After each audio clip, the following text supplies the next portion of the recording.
What time is it?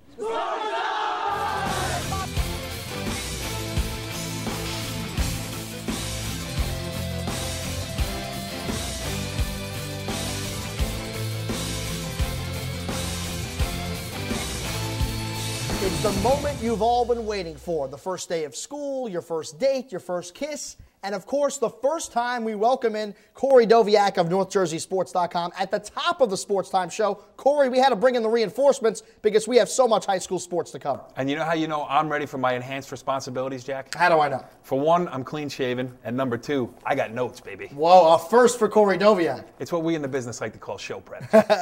Well, speaking of first, Corey, Cliffside Park looking to win their first game in 2 seasons. Incredible. So here we go. Let's check it out. Taking on Dumont, and the Red Raiders fired up and ready to go. A rainy night out in Dumont, and this guy would have a huge game. Iago Ladia. We picked things up in the first quarter. No score.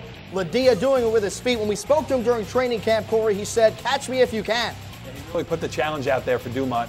And they moved the ball all night. I mean, a couple turnovers in the first half was really all that kid slowed them down. 22 yards on that play. 2 plays later, it's Ladia again, this time to the right. No one's going to catch him. He's going to go 40 yards for the touchdown.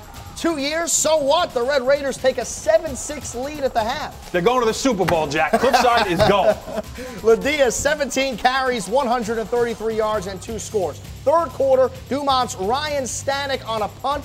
He's going to return it. It looks like he's going to go all the way, but a heads-up play by Omar Morales right here. Take it over, Corey. He's chasing him from behind, and you know what they say, Jack, if you can't hit the ball carrier, hit anybody. That's and right. Morales follows the play, knocks the blocker into the ball carrier, causes the fumble, and gives Cliffside the ball. Cliffside gets the ball back, and there's Chris DeLuca, their starting quarterback, first year at quarterback on the varsity team. He goes deep to Josh Alvarez, 20 yards for the score as Cliffside Park wins their first game in 2 years, their first regular season game in 2 years, by a final score of 33-6. And Corey, with everything that happened last year for Cliffside Park, the tragedy with Douglas Morales, unable to win the regular season games, how special was it to get that win on opening night in 2009? Well, everybody can now breathe a sigh of relief because it's out of the way. Win number 1 is there. They are 1-0. They're tied with every other team in the state of New Jersey at 1-0 for first place. So, a lot of good feelings going around Cliffside Park right now, and they deserve it. It's been a long time coming.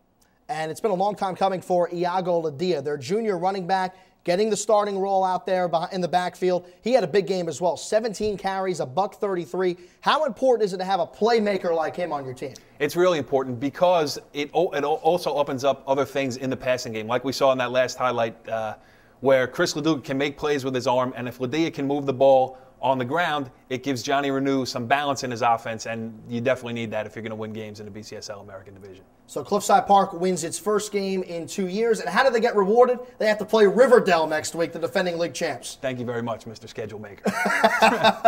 What does Cliffside Park have to do to even compete against a team like Riverdale? Well, the first thing you have to do against Riverdale is not turn the ball over and give the Golden Hawks opportunities. They're so good that they're going to get those opportunities on their own. What you can't do is hand them the ball in good field position for Riverdale going in where easy scores because they're going to get their own anyway. So you got to stay close.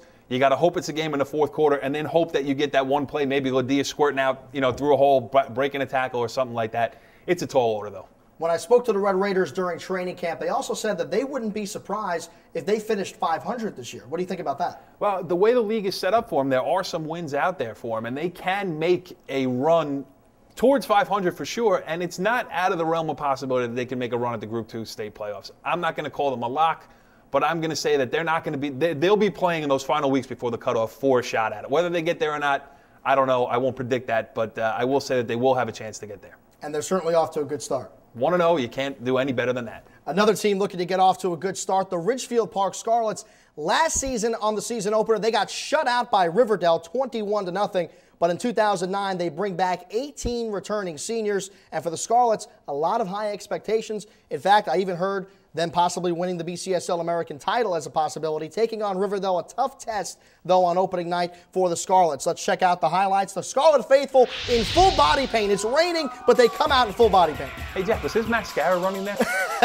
I think just a little bit. Maddie Baccaro and the Scarlets taking on the Golden Hawks. And this was my opening night as well, shooting. And watch this, Corey. Jack Cognetta braves the elements and braves the 250-pound tackle cackle right there as I get taken down. Oh, that's great. An early front runner for play of the year in my book. We pick things up in the first quarter. Trouble for the Scarlets. That's Mike Morrell who bobbles the snap on the punt. He's taken down hard, so Riverdale gets the ball deep in their own zone, and that sets up Tim Trochanowski. Punches it in from 4 yards out. Just like that, the Golden Hawks up 7-0 on a RP turnover. Just like we were just saying, Jack, you can't make mistakes against Riverdale because they will capitalize. More in the first quarter, more trouble for the Scarlets. That's Ryan Melly. He's hit hard. The ball is loose again. Again, the Golden Hawks recover, but it would be tough news for the Scarlets as Ryan Melly goes down hard. Corey, let's take a look at the play again. Walk us through it.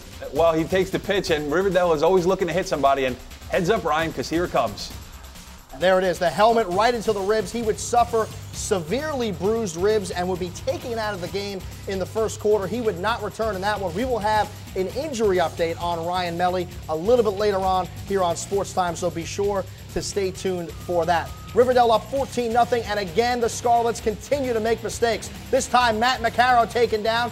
He loses the ball. It's recovered by Riverdale, and that would set up Garrett Avitabile, who was absolutely all over the Scarlets defense. He rushed for more than 100 yards in this one. Here's another big run play right here. Well, Avitabile can obviously beat you with his legs. He can also do it with his arm. Riverdale is the team to beat in the BCSL American Division. You know, on the Richfield Park side, when they look back at this game, they're going to say we made some mistakes. But when Riverdale looks at it, they're going to say, you know what, we made some plays. 34-0 the final as Riverdale knocks off Richfield Park. So that's now 2 years in a row that the Golden Hawks beat the Scarlets, and they shut them out on opening night. Well, the good news for Richfield Park is now this game is behind them. I mean, you know, Riverdale is obviously the class of the league. Now Richfield Park can go on about its business. They got that one out of the way, and they can start their own run for a state playoff berth, which is definitely within their grasp this season. Now let's talk about the Scarlets for a second. Last season they started off similarly. They started the season 1-2, had the tough loss to Riverdale. This year again, another tough loss to Riverdale. And then last season they had spurred about 5 or 6 straight victories. What do the Scarlets have to do to get back to that point again this year? From looking at those highlights, Jack, it's obvious. They got to take care of the football. You can't give away opportunities for the other team.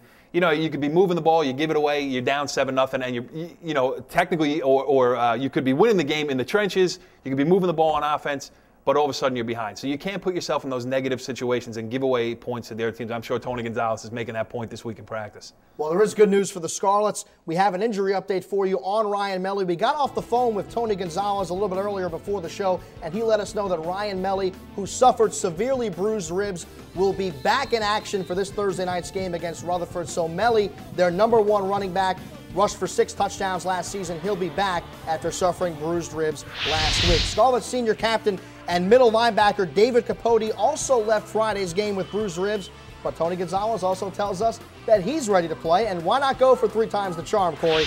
Wide receiver John Fitzgerald, who also injured his ribs in that game, he'll be back as well, so the Scarlets will be at 100% against Rutherford, a team that played them very tough last year.